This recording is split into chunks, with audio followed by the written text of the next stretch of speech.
Just when I thought there is no way I can top my previous cookie recipe, I proved myself wrong because these are beyond heavenly. Giant Oreo stuffed cookies. So I will be sharing this recipe in detail. You want to start off with half a cup of cold unsalted butter. I usually chop this into little cubes and you want to combine this using a hand mixer. I wanted big New York chunky cookies, which is why we have to use cold butter. And then you want to use half a cup of light brown sugar. I wouldn't use dark brown sugar because it will affect the texture of the cookie, so light brown is the way forward. And also you want to add in half a cup of white granulated sugar. Combine this using a hand mixer. You want to make sure this is combined really well. This does take some time. I believe it took around 5 minutes, so make sure to not rush this. Beginning is actually really easy because you just need half of everything. Half a cup of cold unsalted butter, half a cup of light brown sugar, and half a cup of granulated sugar. After, you need to add in 2 eggs. Both medium and large eggs are absolutely fine to use for this recipe. I usually beat this for around 2 minutes. You will see the mixture start to change color and become pale, which is what we want. Next, we are going to be sifting in our dry ingredients. This is exactly 2.5 cups of plain flour. I wouldn't use self-raising flour for this recipe. Plain flour works the best. And then add in your baking soda, baking powder, and salt. In a few of my other videos, I've been skipping out on salt, and oh my goodness,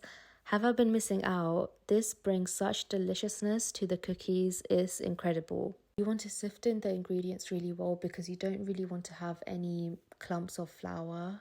That's not what we want.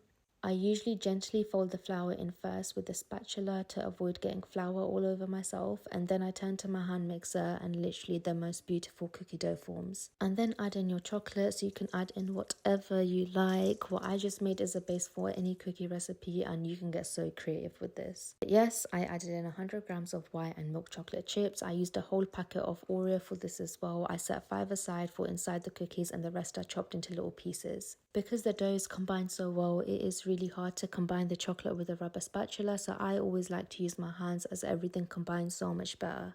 And it's actually so much easier as well. Like, you will save so much time doing it this way. And that is it for the cookie dough. Literally so simple and easy. You get the most perfect cookie dough ever. And finally, it's time to roll the cookies out into balls. I use an ice cream scoop for this. Flatten the cookie out and add in your Oreo piece and seal the cookie. A lot of people weigh the cookies, but I skip this because it does not make a difference to me, and I just feel like it's a very unnecessary step for me personally. But of course, if you want to make them equal, you can definitely weigh them out and make as many cookies as you want. It makes sense as to why people do it because you'll get the perfect size cookie each time, but these are for my family, so you know what, it's fine. It's really not that deep. But yeah, you literally get the most perfect cookie dough balls. You can freeze these for around 10 minutes. I didn't freeze them for super long as I wanted them to be a little bit round and not very tall, but 10 minutes should be more than enough. Do not skip this step because you want your cookies to be chilled, as this is what helps to give it that structure and helps the cookie hold its shape. When it comes to baking, the recipe is fine, but it is all about the technique. You have to follow the correct steps and you'll get what you want.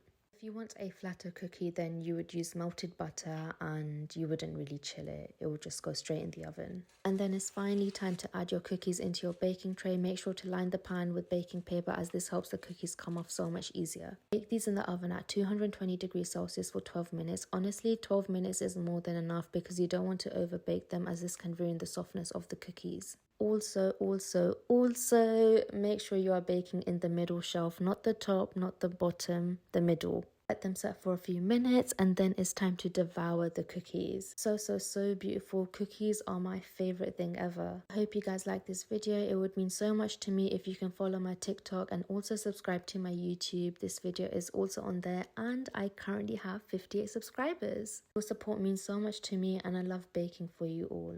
And you will not regret making these cookies. That is something I can promise.